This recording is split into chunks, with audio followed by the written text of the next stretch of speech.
If you want to blend images in Canva, first of all, you gotta have separate pages, right? Take the first image, the second image, right? That's how you add a new page.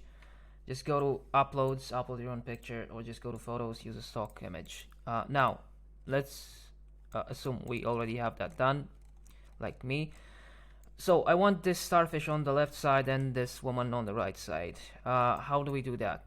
We basically go to elements, go and search for fade, graphics, and we want to use something like this. Now the issue is this is not a free layer. If you have a pro account, I mean, that works, right? That's easy, just drag and drop it. I don't have one. I don't want to buy a pro account. If you want to use the free version and still manage to blend pictures, your first option is to use this purple layer.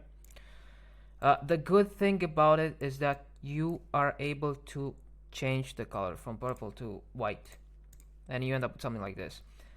Most of the other layers, like this for example, doesn't have a color changing option, so I don't know, maybe this will continue to be free, but if Canva decides to stop making this layer be free and make it pro only, your second option is to just use this SVG design I just did. Just pause the video, or maybe I will have the link in the description. Go ahead and download this. Let me see. Okay, now we're gonna import it in Canva. Wait a few seconds. Drag and drop it and just resize it. And the nice thing about these SVGs is that you can also change the color, and if you want to have it different, I don't know, for some reason, that's how you change the colors.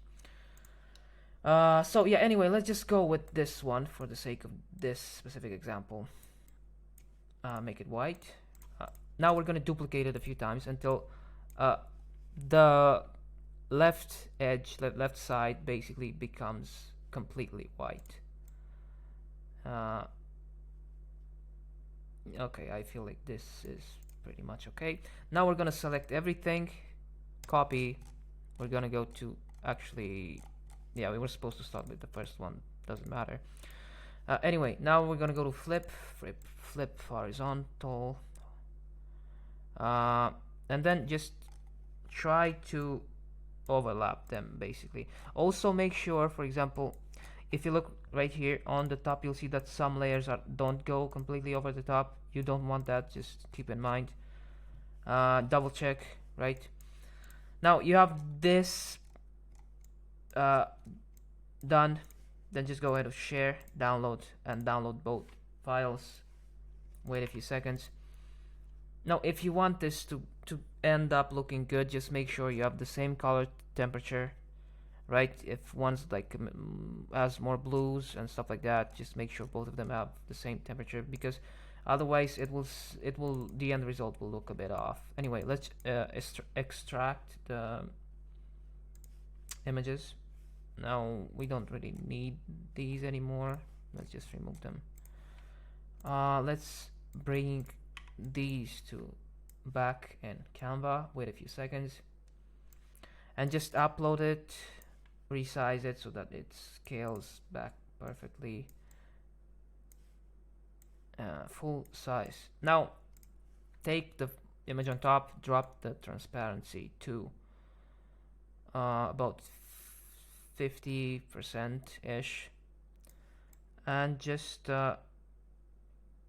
you can play around with the overlap slightly, but don't overdo it, because actually you can't really do it because you're gonna have white stuff. I mean, yeah, white stuff. You can't have that unless you resize.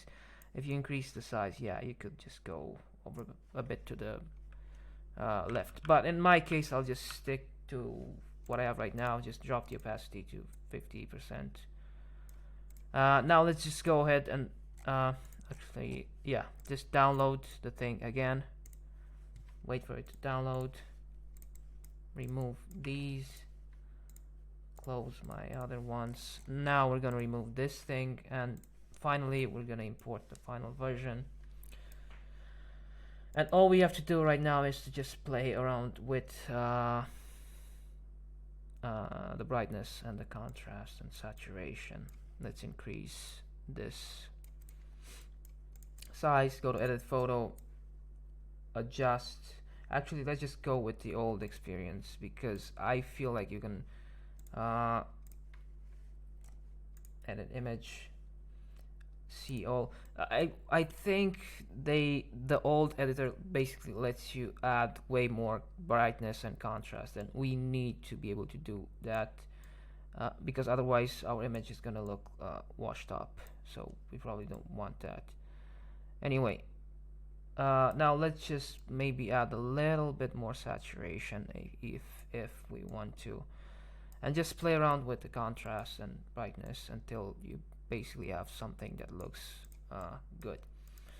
Now this is usable. I don't know, maybe you want to add even more.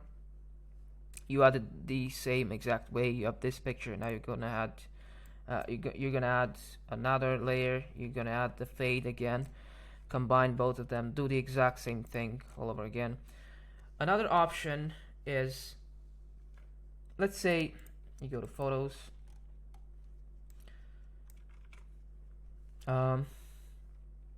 let's just find a free photo. Let's just go with this guy. Let's just say you want to do this, I mean not really the same thing. Let's just say you want to have the guy right here in the middle, but you don't want him to be faded. You want him to be sharp, you know, on the edges.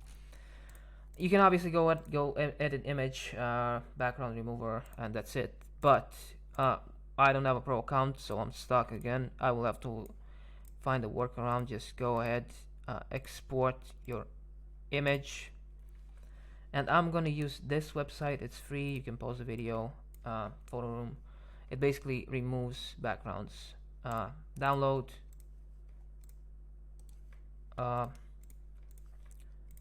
Delete this layer. Go to uploads. And then just either simply drag and drop or just use the upload button. I like to drag and drop. Wait a few seconds, and now you can add this guy. You can I don't know, maybe decrease the opacity a bit, slightly, I don't know, make color correction adjustments and stuff like that. Anyway, bottom line is these are your options when it comes to blending and combining pictures in Canva. It's a bit limited, but you can still find workarounds and make things look nice. But yeah, this is pretty much how you're able to do it. Just use fades, keep exporting stuff, combining them, and then finally just add a bit of contrast and saturation, and that's pretty much it. So anyway, that was it. Like, subscribe, comment, whatever. Bye.